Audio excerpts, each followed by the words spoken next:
Hey, listeners. Catherine here with allergies. I apologize. I'm just jumping in here to let you know that we recorded episode 75 in studio before the world went into quarantine due to coronavirus. That said, in this episode about diet lies, we'll hear the story of a time when the federal government of the United States sent out conflicting and ultimately incorrect messages about how to improve the health of the general population. Sounds familiar, doesn't it? Also, before we get started, I am sure you're looking for more great audio shows to add to your queue right now. So I wanted to let you know about Grief, Gratitude, and Greatness, a podcast that explores the different ways we grieve, the gratitude that sustains us, and the greatness we discover along the way, one conversation at a time. Host Sarah Shawol engages in intimate, diverse, and compelling conversations with guests, dissolving stigma and normalizing discussions about grief, trauma, and mental health. Listen on your favorite pod player via iTunes, Spotify, Stitcher, and at griefgratitudegreatness.com. And now, let's get this show started. Hello and welcome to episode 75 of The Foretop. It's a roundtable discussion of today's hot-button topics in food and beverage. I'm your host, Catherine Cole. Today we're going to talk about diet truths and lies. Have we been given bad advice about the foods that are actually good for us? Let's start by meeting our panelists. Nina Teicholz, science journalist, executive director of the Nutrition Coalition, and author of The Big Fat Surprise. Thanks for joining us over the phone, Nina. Hi, I'm so glad to be here. Thanks. And here in the studio, we have Elias Cairo, owner and salumist of Olympia Provisions and author of Olympia Provisions, Cured Meats and Tales from an American Charcuterie. Hey, Eli. Hello, everybody. Thanks for having me. And Dr. Miles Hassell, longevity expert and author of the book, Good Food, Great Medicine. Welcome back. Thank you. All right, folks, let's get into our first topic, the big fat surprise. Nina Teicholz, you have been called the Rachel Carson of the nutrition movement. Your book, The Big Fat Surprise, reveals, and I'm quoting from a review here, the scientific incompetence, in evangelical ambition, and ruthless silencing of dissent that led to a generation of Americans actually finding themselves less healthy after following the USDA's dietary guidelines. There's so much to cover here, but maybe you can just start us off by explaining what was the big fat surprise for you? Well, I started off my research as a science journalist now about 2 decades ago, and I spent almost a decade researching this book. Started off as a vegetarian and ended up really having my whole world of food turned upside down, realizing some things that I think many people now know, which is that dietary fat is not the demon that we were told it was. You know, the fat you eat is not the fat you get. And also that eating cholesterol like in eggs is not bad for you. We no longer have a low-fat diet the way that we did when we were growing up. I think the more controversial finding of my book was that I believe the research really shows that saturated fats, the kind of fats found in dairy and meat and also in coconut oil and butter, that those fats don't cause heart disease. The science really has never supported it. So there's a lot to talk about there. But, fat is really what we've obsessed about most in terms of our eating, good fat, bad fat, non-fat, how much fat do we eat? And really it seems as if we have been given upside down and backwards advice for most of our lives. Yeah, can you tell us a little bit more about that upside down and backwards advice? I was really intrigued by this character, Ancel Keys, you covered in your book. Who was he, and how did he get this hypothesis down the throats of all Americans, to make a terrible pun, that we shouldn't be eating fat? Well, this really goes back to the question, what is the origin of these ideas? Where do they come from? And it did come from a physiologist from the University of Minnesota named Ancel Keys, and he believed that saturated fats and cholesterol would clog your arteries like hot oil down a cold stovepipe and cause your cholesterol to go up and give you a heart attack. And this was at a time when there was a huge panic in the United States because heart disease, which had been really relatively rare, almost non-existent in the early 1900s, had risen to become the nation's number one killer. So just imagine your colleagues in their 40s and 50s are dropping dead of heart attacks, but your parents, grandparents, had never heard of a heart attack. So people were really in a panic, and President Eisenhower himself had a heart attack in 1955, was out of the Oval Office for 10 full days. And there was this sense, this real need to understand what caused heart disease. There were a number of competing explanations. Some scientists thought it was vitamin deficiency or increasing the exposure to fuel exhaust from cars on the roads. But it really was Ansel Keys who stepped into this vacuum successfully with his explanation and got it adopted by the American Heart Association. So really the first advice anywhere in the world telling people to cut back on saturated fat and cholesterol, cut back on meat, cut back low-fat dairy, lean meat, all of that goes back to the American Heart Association recommending that we do that starting in 1961. That is really when it all began. And in practical terms, that meant don't have butter, instead replace it with margarine, which had recently been invented. And instead of having regular meats, have lean meats, have low-fat dairy, and use for cooking. It was recommended that you use corn oil, safflower oil, sunflower oil, those vegetable oils that we've since were told, that was better because it lowered our cholesterol. Miles, you're a doctor and you're an expert in longevity. Have you seen advice being given and then retracted again and again over the years? Oh, yeah. I mean, the idea that doctors are all evidence-based is really a false one. Your physician probably cares a lot about your health, but often they don't do their own independent analysis and reasoning. And as a result, you get people who are prominent, who actually take over the argument, and people don't question them. And certainly we see this with many areas, including, for example, right now, the management of type 2 diabetes, I would say, is following the same kind of pattern. Certain assumptions that are made that are really hurting people, not because the doctors want to hurt people, but because there's this cultural change that's just simply wrong. And what Nina was saying, I think, is accurate. And what it ignored is a couple of things as well, is that they looked at saturated fat and they didn't look at something that has had a lot more evidence of harm, and that is rapidly metabolized carbohydrates, sugars, and white flour, white rice, these refined carbohydrates that consistently have good evidence for showing that they're a far greater problem than saturated fat by any analysis. And the research just wasn't focused on that.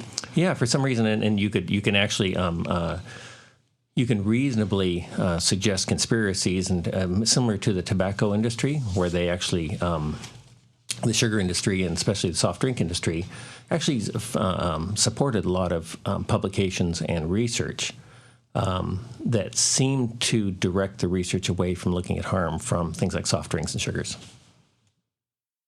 And vegetable oils, the vegetable oil industry. Sorry to interrupt. No, I agree. Actually, can I just touch on the vegetable oil industry? Because the only randomized controlled trials I'm aware of that looked at vegetable oil and health outcomes, so things like the Sydney Heart Study and Minnesota Coronary Project, for example, actually seem to show greater harm in those that replaced saturated fat with vegetable oils. And that, even though it's been recently republished in the British Medical Journal in a couple of major papers, it still has been largely ignored. It kind of seems like a no-brainer that something like margarine that didn't exist until a few decades ago might not be the most natural thing for the human body to process. Yeah, and take, for example, the British were showing evidence that margarine actually added to the cardiac burden back in the 1970s. It wasn't until the early 2000s that American nutritionists said, oh, you know what, maybe these trans fats are a problem. It wasn't new information at all. It was just an unwillingness to look at the information that was there because it didn't fit our cultural model. As I said, it's not that these people actually want to hurt you. It's that our culture drives thinking, and our thinking is thoughtless.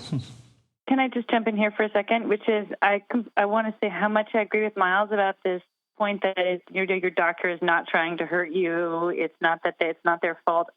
One of the things that I discovered that shocked me just again and again and again was reading scientific papers where the abstract, which is, it's a kind of the summary of the paper and what any normal busy doctor who's busy seeing patients will read.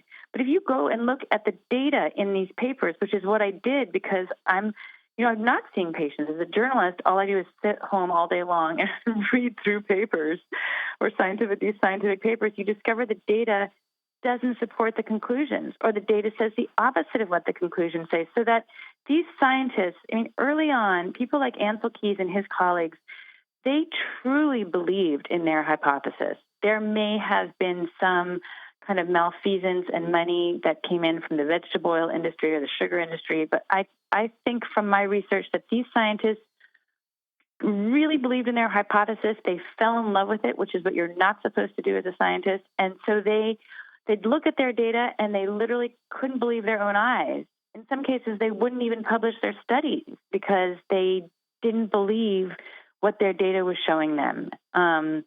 And so there was this kind of maniacal attachment to this hypothesis. It was called the diet heart hypothesis, that saturated fat, and cholesterol cause heart disease. And that, to some extent, really still exists today and has become institutionalized with industries have grown up around it. And so it's why things are so hard to change. When people ask, well, if the science isn't there, why hasn't it changed? Why aren't we told to eat better? Why can't we be told to eat natural foods? And the answer is that these ideas have become so rigid and institutionalized, and so many professionals have devoted their careers to them that it's very hard to back out. So it's just very hard to change. It's why science should not be enshrined in science. Science should stay outside of the government and not become policy, really, because it's too hard to change at that point. There's another trap, Nina. Refined carbohydrates taste really good. Well, that's a whole other conversation. But I wanted to talk to Eli because one thing I loved about your book, Nina, is you reference traditional cultures where a lot of high-fat foods, a lot of meat and milk products really make the most account for the vast majority of these cultures' diets, and they don't have heart disease, they don't have cancer, they're very healthy. And I was thinking we have someone right here who's from one of those cultures, because Eli Cairo works with meat and fat every day, and I'm assuming you trained in Europe. Just for some anecdotal evidence, what have you seen in terms of the health of people who eat a lot of meat and fat? First off, Miles and Nina, thank you for this, and thanks for having me, because you're justifying a lifetime of thought. I've spent, since I was 17 years old, in butcher shops and European kitchens, learning how to use animal fats in animals and consuming way too much dairy and way too much cheese, surrounded by people that have been living a very healthy life, very active, long lives. The lady that taught me the majority of my butchery, what I know about charcuterie, was 70 years old and was skiing every single day and was just full of energy. And she consumed duck fat 3 times a day. And I've always wondered how they did that. Was it in their culture? Was it their gut biome that had this, something in there that was able to digest it? And, in the 4.5 years I worked with them, I just realized that, I loved the way it made me feel. I loved that it was real foods, everything about it. But of course, I had little science to back that up. And to be fully honest, when I got into opening Olympia Provisions and making charcuterie for a living, I was not going down the road to ever be on a diet show. I tell you what, I was always assuming that I was just making very delicious food. And until the last 5 years have I been finally, people are coming to me and thanking me for the high fats and the real fat that are in my food, saying they're actually using it in as a diet aid. So, I always set out with making the most delicious food possible. And for me to make delicious food, that has a lot to do with high animal proteins. I love that we can now make the connection, because Miles was just talking about those sort of processed carbohydrates that are so addictive. They're so delicious. But when you go back and just eat real food, that's also delicious if it's prepared by someone like Eli. Absolutely. I think there really is something to that. If you want to go the easy route and make something taste delicious, you add a ton of sugar and you add a ton of salt. If you want to make something thought-provokingly very delicious, you use real ingredients, garlic, light seasonings, real smoke, those things. That's a different delicious, and your body craves in a whole different way, I feel. And arguably, the higher fat delicious actually is much more satisfying. Absolutely. Very much so, yeah. Nina, have you been getting thank you letters from chefs? I actually do, and it's interesting, and from people who raise cattle or have been or make butter or butter makers, and they say, a depression came over our industry, and especially for chefs, because you need fat to cook. Fat is what conveys flavor, and often in foods, it's also when you bake, it is what gives foods texture. So you really can't cook without fat, or it's not as tasty. It's not nearly as tasty to fry something in vegetable oils as it is to fry something in say, duck fat. Yeah, and I know it sounds like a dirty word, but lard is delicious too. It's delicious to cook with. Oh, Nina, when I first started my company, every expert that would come and analyze my product or look at or even the people that were out there, their whole meat industry was built around hiding the fat in sausages.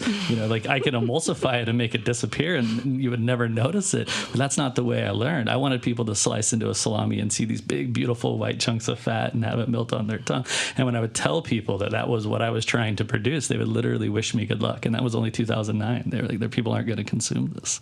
It's very fascinating. So great work. And well, thank you. And I mean, another little hidden secret that people don't know is that when you take the fat out of food, like low-fat yogurt, low-fat peanut butter, low-fat meat, you need something to replace the fat. And there's a whole industry called fat replacers, which are usually just carbohydrate-based. So people who have your low-fat yogurt, any of those low-fat foods are almost always higher in carbohydrates or just sugars. So, and that really shifted the American palate to one where they no longer craved fat and had a more subtle palate, as you said, but it became really addicted to these sweet foods and sugary foods, and as you're saying, that it is also less satiating. I mean, it's fat and protein are really what fill you up, and so a breakfast, say, of eggs and bacon will keep you feeling full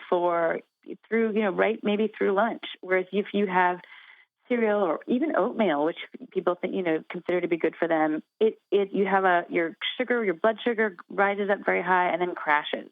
And then you're hungry by mid-morning. So, and they've done experiments where they put stacks of pork chops in front of people and said, you must eat these. And people find they can't overeat on fat and protein because they're naturally satiated by those foods. That's so interesting. Alas, we have to transition to our next topic, but it does relate. I think many of our listeners probably are thinking, well, I've been eating this healthy Mediterranean diet for many years. Do I need to stop with the hummus and go paleo? Does this conflict with what I've been told recently? Dr. Miles Hassell, through your book and your work, you have been a strong proponent of the Mediterranean diet. Are there ways in which Nina's findings that meat and saturated fat are good for us conflict with the Mediterranean diet, or are they actually complementary? Oh, I think they're complementary. If you look at any of the highly successful studies showing superb health outcomes, and by superb health outcomes, I mean things like reduced total mortality, reduced diabetes, cancer, heart disease, stroke, by large percentages. Every one of those dietary programs, we could look at the Nurses' Health Study, Physicians' Health Follow-Up Study, the Pure Diet Analysis, and the Mediterranean diet analyses, and all of them point to an omnivorous diet that includes red meat, includes dairy, includes butter, but also includes lots of vegetables, beans, and grains. So I think we have very, very sound data saying the omnivorous dietary pattern, which includes red meat and butter and eggs and dairy, remains by far the most successful of all the diets that have been studied. Well, so what's your take? I mentioned earlier in Nina's book, she cites populaces such as the Maasai in Kenya who just mostly eat meat and dairy products. What's your take on the health of those populaces? It's actually kind of hard to really nail down the health of some of these third world populations, to be perfectly blunt. And so certainly the Maasai I've met have been tall, thin, active, appear to be very healthy.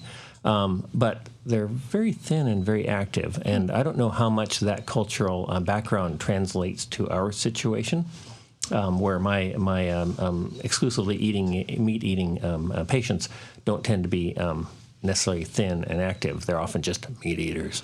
Sitting at computers all day. Sitting at computers, yeah. So I don't know how to translate that, because we don't know really how old the average Maasai is in a reliable sense when they die and things like that. The health statistics tend to get a little shaky, and all the ones I've met have always been in their 20s or 30s. So I don't know. And plus, at 14, I didn't get told to go kill a lion either. So the cultural differences are pretty significant, and I don't know how to translate that. But I think we can look at established urbanized populations and show that omnivorous diets have far better health outcomes. But whether we should be eating blood and milk, that would be another interesting question. There were actually scientists in the late 1970s who went and studied the Maasai and published a whole series of papers on them and did 400 electrocardiograms on Maasai, mature Maasai men, and found no evidence of heart attacks among any of them. And a neighboring a tribe had the same results with, I think they did 100 electrocardiograms on them. So, and they had very low blood pressure, and it did not rise with age, importantly, they found. So there were a number of findings that were, it's not to say that this is science that says that you should go out and eat meat and milk and drink blood as your diet, but it shows that those are probably not driving heart disease and certainly not harming people through heart disease. So that it may be considered an extreme diet, but it's, and maybe one that nobody wants to follow, but it's certainly not a diet that shows any harm.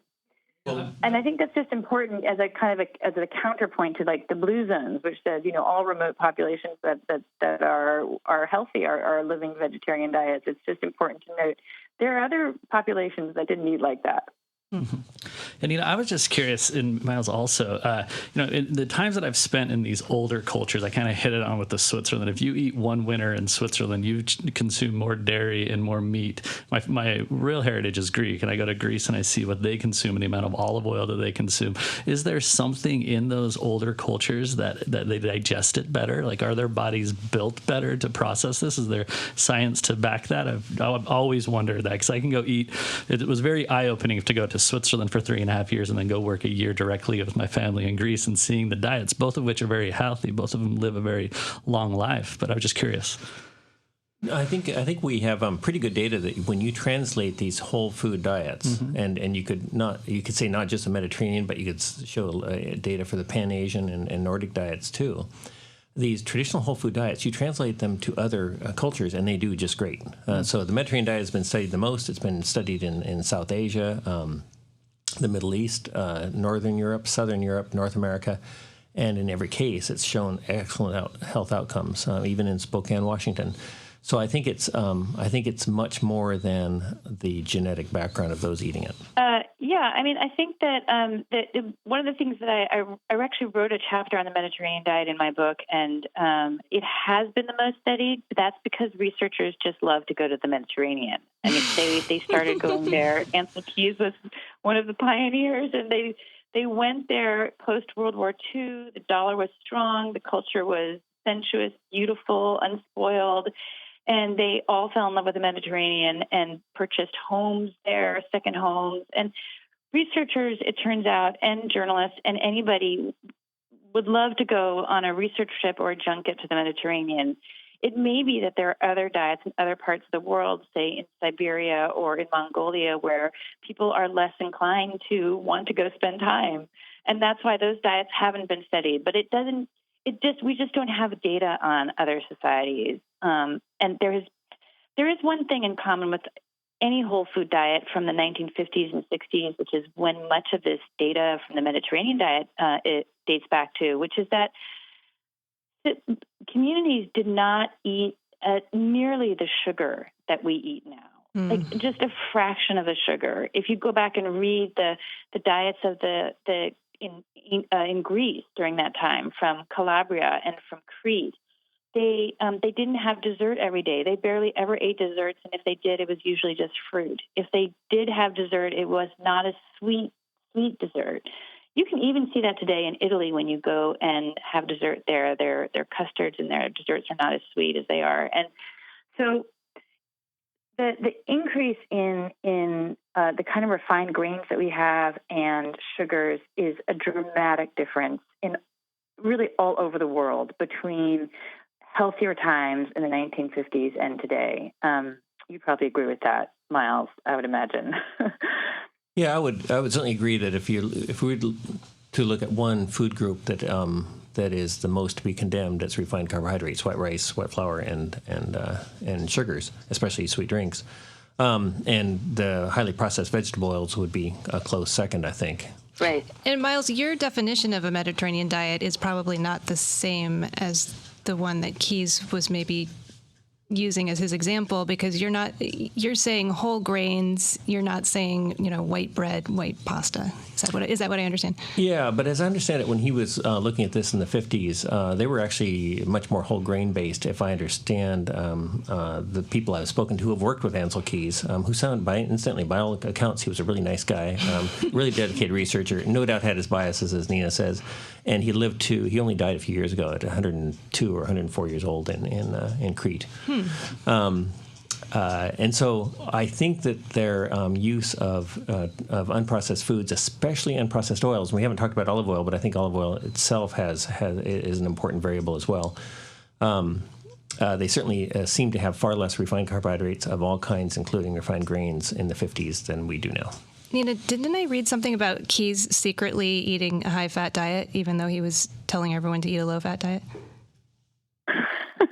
Yes, he was spotted at a conference eating, quote, rashers of bacon, unquote. And, of course, with eggs. And, of course, his idea of a low-meat diet back then was only to eat meat 3 dinners a week, which just gives you an idea of how much our norms have shifted. Now we're told to eat red meat maybe once a month or maybe just once a week. But our whole idea about what is a balanced diet has really shifted over time. And I think it's important to say that the Mediterranean diet it was Ansel Keys that developed that concept as a single diet, even though at the time he really recognized that there was tremendous variety all over the Mediterranean. And so it really wasn't a diet that could fairly be categorized as just one diet. Like, for instance, in south of France, they ate twice as much mutton and lamb as they did in the north. They ate twice as much butter in the north versus the south. And in northern Italy, the fat of choice is butter versus olive oil in the south. And this was true of all kinds of things. So the amount of potatoes they ate varied widely between Spain and Greece, and the amount of peas and beans they ate 2 times more in Italy than in Spain. So there was a lot of variety, and so there really was no one Mediterranean diet. And interestingly, another interesting fact is that when these societies, Spain, Italy, and Greece, all increased the amount of meat that they ate, red meat that they ate, from the 1970s on. In the case of Spain, like what they called a spectacular increase in meat, according to one researcher. They saw rates of heart disease decline in all of those cultures. So it's interesting that really the Mediterranean diet now has become known in some ways, especially the Harvard version of it. It was Harvard that popularized that diet in the United States, has become known as a diet that is mainly about fruits and vegetables and really should not include meat. But that was not the diet that Ansel Keys saw in the 50s, and it's certainly not the diet that contributed to good health in those countries. And I think what we're seeing is that bias, the ongoing anti-animal fat bias, being reflected, and Harvard has never really lost that bias. Fred Starer was in the 70s was kind of hilarious when read in the light of today's knowledge. But if we think less about the Mediterranean diet and look at the omnivorous whole food dietary pattern, traditional dietary patterns, I think we do see pretty consistent data. But the beauty of it is we can all define it our own way because there's obviously a very, very broad range that's acceptable. I think several recent studies using a DASH-type diet, which is traditionally a low-fat, low-dairy, low-salt, low-taste diet, when you take that diet and add meat to it, you actually get better biochemical health outcomes in the studies. And there's been several other studies where they take whole food diets, mostly Mediterranean, but not necessarily, add meat up to like 5 ounces per day, and consistently show better biochemical outcomes. It's almost like it's been a kind of a game of telephone where the original message just kind of got lost. And I'm remembering, kind of laughing to myself, remembering college at cookouts, the girls would, of course it was the girls, I don't want to get into a whole gender discussion, but the girls would all just get the bun and not the burger because we thought we would lose weight that way. Yeah. I mean, how did the message turn into that? I don't know. Because you grew up at a time probably post 1961. So I did the same thing. I ate rice cakes and I never touched a piece of red meat. I thought that was the worst possible thing I could eat. And it had no higher goals other than I just wanted to be thin. I mean, it's just, you struggle to avoid all fat at all costs just to be thin, when in fact the opposite turned out to be true. When I finally started to not fear fat and eat animal proteins, I lost easily, just effortlessly, 15 pounds, which is, it's like, feels like impossible. When I was a young woman, I couldn't have imagined that. If only we'd known. Well, alas, I have to move on and take a minute here to talk about our sponsor for this show, where you can actually find all the meat and Mediterranean foods your heart could desire. And there's one location right across the street from OPB headquarters here in Portland. That's Zupan's Markets, inspiring you with the best in food and wine. Local and family-owned Zupan's Markets have been providing a unique grocery shopping experience since 1975 with 3 locations in Portland and Lake Oswego.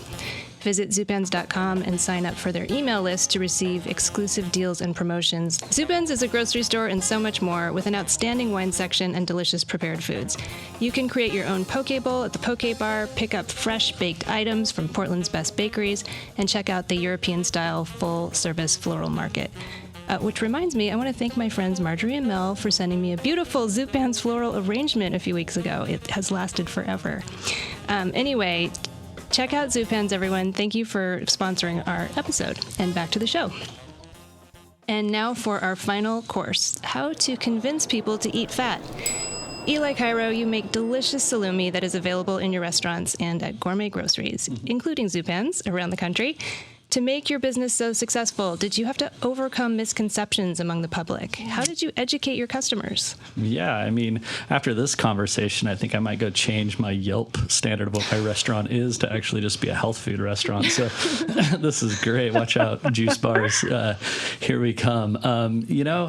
I've always, as I hit on a little bit early, played the delicious card, and I've always played on whole foods and meat and cheese forward menus and very whole foods with delicious produce and delicious food. That's all I've ever done. I've never actually had to try to convince anybody. I was right at the era when Olympia Provisions in 2009, where the American Cheese Society had done a lot of the legwork for me to tell you the difference between processed cheese and synthetic cheese as to Homestead, unpasteurized, high-fat cheese, and real molds, and all the great work that they did that had people taste it and actually just enjoy what they were consuming. And then I followed it up naturally with, my salamis, high fat content, fermented, live active molds, all of that, and just watching people enjoy them. I've never really had to explain myself too much. I know that sounds very fortunate on a health level. I've just had people try it, and if they've loved it, I've been like, it's because it's full of beautiful fat, and enjoy it. And, I make very genuine and very awesome, very arrogant, very genuine in what awesome. I deem awesome food. And I think people just recognize it was the right time. People have changed their diet. They don't want oversweet food. We're very strongly based on to make delicious food, you need to have the most delicious product, and that has to do a lot with eating seasonally. Obviously, you're going to crave more tomatoes in the summer and nettles right now in the spring, and we've always just stuck with that, and it seemed to work. People love coming into our places and eating our foods because that's what we do. Definitely never focused on health, but a lot of people do come in there to consume healthy foods now, which is lovely. Well, what about cured, the fact that the meats are cured? I know there's concern about the health. Yeah, the nitrate and nitrate dilemma has been something I battle all the time. And maybe Miles, and your next book could be on demasking that. Would be great for me, please. That would do me a lot of work. And so, yeah, there is a huge pushback against nitrate and nitrite, although we do find the same nitrate and nitrite in spinach and chards and kales and a lot of the leafy greens. And what it stems from is also in the meat industry, We refer to it as bad data that happened in the 70s with a big bacon boom, where we'd load tons of sugar, tons of salt, and an unbelievable amount of nitrate in bacon. And when you would fry it and burn it, it would turn carcinogenic, and then the spun out of control that it was bad for you. And so everybody started making loopholes and labeling, like we've heard of, as we were saying, we take away the fat. How can we get nitrate into our products without putting it as nitrate? Thus, we use chard powders, spinach on down that contains the same nitrate, and then we do not have to put nitrate on the label. So it's nitrate free. You can feel good about it. It's ironic because I called my friends that are sausage makers in Switzerland, and I called them. I was like, what are you guys doing about this nitrate? How are you guys getting away? And how are you guys marketing your project? And they're like, well, what's wrong with nitrate? When our children have stomach problem, we give them nitrates to settle their bellies. We make them eat lots of spinach and cured meats, and the nitrate is what we like to balance the bellies. And to us, it's a health thing. There must be something wrong. People must be misunderstanding the value of nitrates in their foods. So I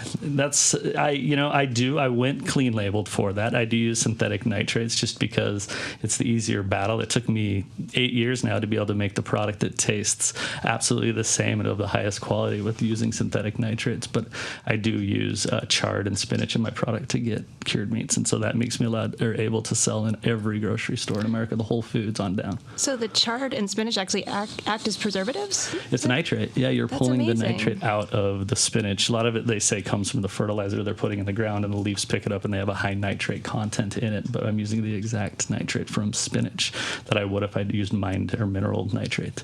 Wow. And it's actually interesting because in the sports world in particular, then the nitric acid pathways in your body, which are heavily related to cardiovascular health and are generated by things like olive oil, chocolate, and dietary nitrate. And so, for example, there's football clubs giving their athletes beet powder. And the reason for giving them beet powder is because it's a really high source of nitrate, celery and cherries. In my practice, I actually use those high nitrate foods to treat people's high blood pressure without using drugs. And so there you get this dichotomy. God, I love this talk. So you get this conflict between nitrate's good here and nitrate's bad there. I think it was been shown since the 70s that it wasn't the nitrate that's the problem. And so when you go back and look at the sugar hypothesis for generating disease and highly processed oils for generating disease, it starts being a much more coherent story. And I know there's 4 recent papers in the Annals of Internal Medicine looking at processed meat and unprocessed meat and meat consumption. And showing no discernible effects, adverse effects, despite the fact that a lot of people who eat excess red meat actually make really poor choices elsewhere. And yet, even with that, you still didn't see a problem. And I've used these papers in numerous lectures in medical audiences, and it's kind of funny because people don't accept the data, but don't read the data, don't have an answer for the data, but they still stick to their story that red meat's bad for you. Fascinating. Well, because we've been told that story for so long, I spoke to one of the world experts on that topic, and he said, it's been thoroughly debunked, but we just cannot get this into the medical literature. We cannot get it accepted because, according to him, there is such a bias against red meat and particularly processed meats. And he had just been to the meeting that they had by a group named IARC, which is the one that decides what causes cancer. And IARC had just made this decision about that processed meats and red meats cause cancer based on these very, very weak associations. And so there's a lot of science that says that there's a lot of science showing that there's association but not causation, which is a really kind of science 101 point. It's an association. Something might be associated with something else, like my computer use, in fact, is associated with breast cancer, they find. People's computer use is associated with breast cancer. But does that mean that using computers causes breast cancer? No, you have to do what's called a clinical trial to get that kind of cause and effect information. It turns out that there has been almost no clinical trials on processed meat. So they really don't know anything about it causing cancer, whether it does or whether it doesn't. It hasn't been properly studied that way. So they've just used this kind of weak association data to condemn to condemn both red and processed meat using this very weak science. And I think that's just a shame because that kind of idea that red meat is bad based on this very weak science has been widely accepted. So what Miles was saying, that when these 4 rigorous studies came along last fall, which were really historic studies, they looked at all the data, all the associational data and all the cause and effect data, and they ended up concluding we cannot find any strong evidence that red or processed meats like great salamis or any of Eli's foods, we cannot find any evidence that those foods cause cancer or diabetes or heart disease or any other kind of metabolic disease. And yet people could not accept those conclusions. I mean, it's been a kind of firestorm of reaction to those papers because they contradict everything we've been told before, and people have for so long believed that meat is bad for health that they can't really adjust to what the rigorous data actually says. And when it comes to the processed meat section in my lectures to medical audiences, I make a distinction between what I call the sort of semi-synthetic mainstream processed meats and traditionally produced meats, such as like bologna with a Y versus bologna with an A. Things like that, exactly. Yeah. And so, Elias, or a hot dog. Hot dog stand. Am I correct in identifying that there's a clear difference in production methods between the mainstream, I don't want to mention any brands, but the mainstream lunch meat and hot dog and processed meats brands and what companies like yours produce? Oh, absolutely. And when you do a side-by-side tasting, the thing that'll jump out is what we've been hitting on is corn syrups and sugars. And the amount of additives that you have to do in there to make the meat look like it's real. You know, if you're going the route of making traditional meat, it takes time. It takes effort, lower sodiums to make products and real ingredients. So they want to speed it up and make it as fast and as fake as humanly possible, it seems. And the real culturing. Can you just sort of identify how your culturing process differs from mainstream production? Yeah, in salami production, exactly. So for salami, I had very, very little dextrose, and I use natural microorganisms that are in meat, and I do a very slow fermentation and high humidity that slowly lowers the pH naturally. In mass-produced, faster turnout salami productions, what they'll do is they'll throw in either citric acid or already fermented meats, and they'll ferment it at a high temperature, lowering it down so nothing actually happens in there. And they'll put sugar in there to stay after the fermentation is there. So you get that sour, sweet, super fake, tangy flavor that people do crave and do associate with American salami. And then when drying in mine, I use live active molds. I was initially one of the only companies in America to ship salamis around the nation with real molds on the outside. When you're getting a salami in most of your grocery stores and they're white on the outside, that's just milk powder or rice flour, so it looks like mold. And I don't know how much data is actually out there, but in the Swiss cultures and the Italians and the Greeks, we've always found that was a really huge aid. Those probiotics and everything on the outside of those salamis, those molds actually aided in digestion and really helped your stomach digest these higher fat meats. And I, of course, love them for the flavor, and it just shows the nuance of a different salami producer. So where I was going with this was these are actually probiotic foods. You can't refer to Oscar Mayer products as probiotic foods. Pasteurized. And so there is, when we look at the effect of probiotic foods on the microbiome and how that influences every disease process, and including immunity, then it suggests that there's a real reason for the consumer to look for naturally produced processed meats as against commercially produced, standard commercially produced. I think we need a doctor to do a good, like a salami a day keeps the doctor away campaign is what we're looking for. I like that. Well, and there's also the sustainability argument. People are also worried about the health of our planet as well as their own health. And Eli, you use nose to tail. You use the whole animal, right, in your process? Exactly. And that's at the root of what I do for a living as a charcuterie maker, is actually taking every piece of that animal and making the most delicious product I can humanly produce. And that's what the charcuterie maker does. Butchers and cooks, they use steaks and ribeyes and the things that they could sell. And for me, I need to find out ways to utilize it. We've really challenged ourselves in our company to actually go to completely zero waste with these amazing pigs that we're getting from our farms that are trying to improve it to where we're at now, all the way down to the point that we're using the bone, the skin, and the trims into making pet treats this year. So we can completely utilize every piece of animal, and that's how we're trying to have a better impact. One of many ways we're having a better impact on the whole animal scheme. Yeah. Healthy, real proteins for pets too. I hope you're going to put in your show notes where we can buy these. Oh, it's called my email. Please let me send a snack. I'm going to order one or 365. Love it.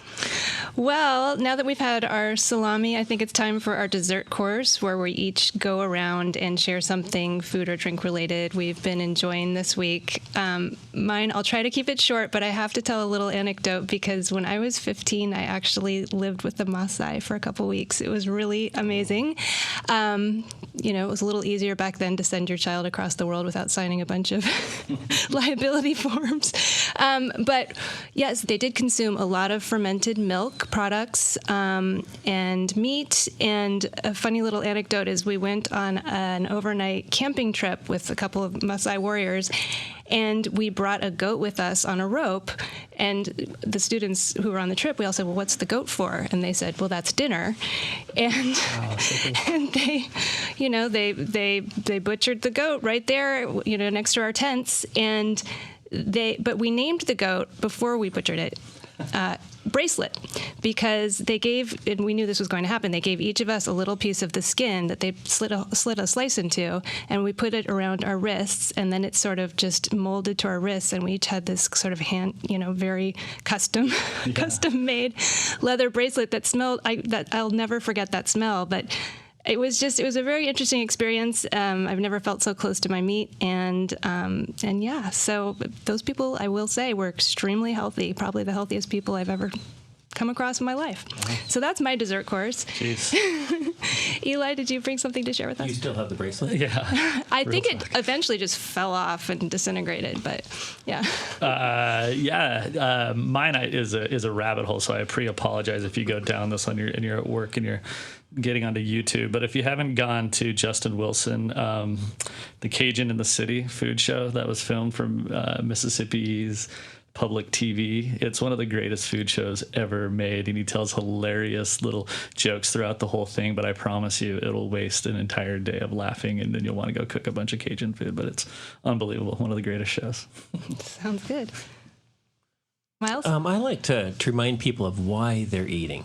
They're eating to enjoy time with friends and family. They're eating in order to make life better for themselves in 10 and 20 and 30 years. And I ask them sometimes to go down to the lobby of the hospital I work in and look around. And do they want to be that 80-year-old who's vital, who's walking through with a spring in their step? Or do they want to be one of the ones with a walker? And your choices of how you spend time with your friends and your choices with good food now have a huge amount to do with that, with your outcome. Most health problems are not health problems of accident. Most health problems are health problems of choice. And so let's make good choices. Let's spend good time with friends and family. Let's make our food at home and enjoy it.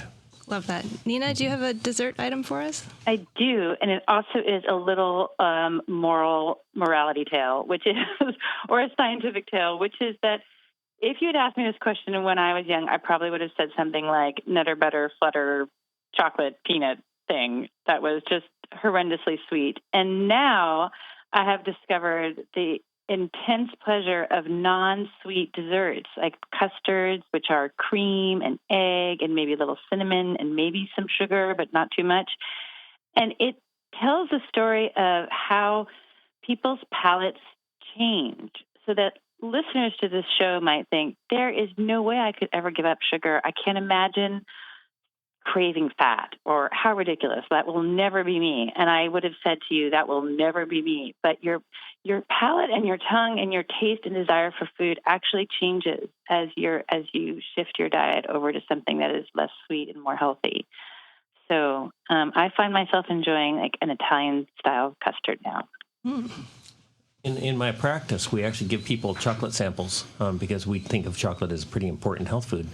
And we show people how they can enjoy 85% and 90% cocoa chocolates, which don't have very much sugar at all, and learn to enjoy them, especially with a piece of fruit or something like that.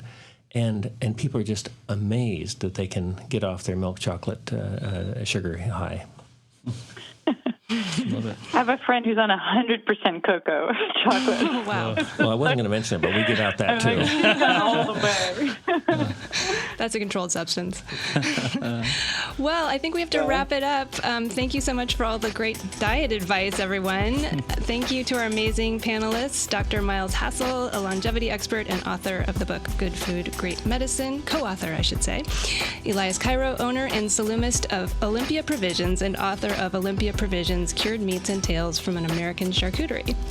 And Nina Teicholz, a science journalist, executive director of the Nutrition Coalition, and author of The Big Fat Surprise. Thanks, everyone. What a pleasure. Thank you. Thank you so much. Yeah, thanks for all the work you guys do. It's amazing. Today's episode of The Four Top was recorded in the high-fiber, protein-packed city of Portland, Oregon, in the studios of OPB. Izzy Kramer is our producer, Keelan King is our editor, and also composed and performed our theme music. Milene Silva was our audio tech today. Special thanks to the web staff at OPB who bring our show to life on the Oregon Public Broadcasting website, as well as to sound supervisor Stephen Gray. You can check out our dedicated website, thefourtop.org, to learn more about us, listen to back episodes, donate to the show, and reach out to us on social media. And if you've not already subscribed to The Four Top on iTunes, NPR One, or Spotify, please help us out and do so, and please leave us a rating. I'm your host, Catherine Cole, and I'm going to go eat some salami now. Bye-bye.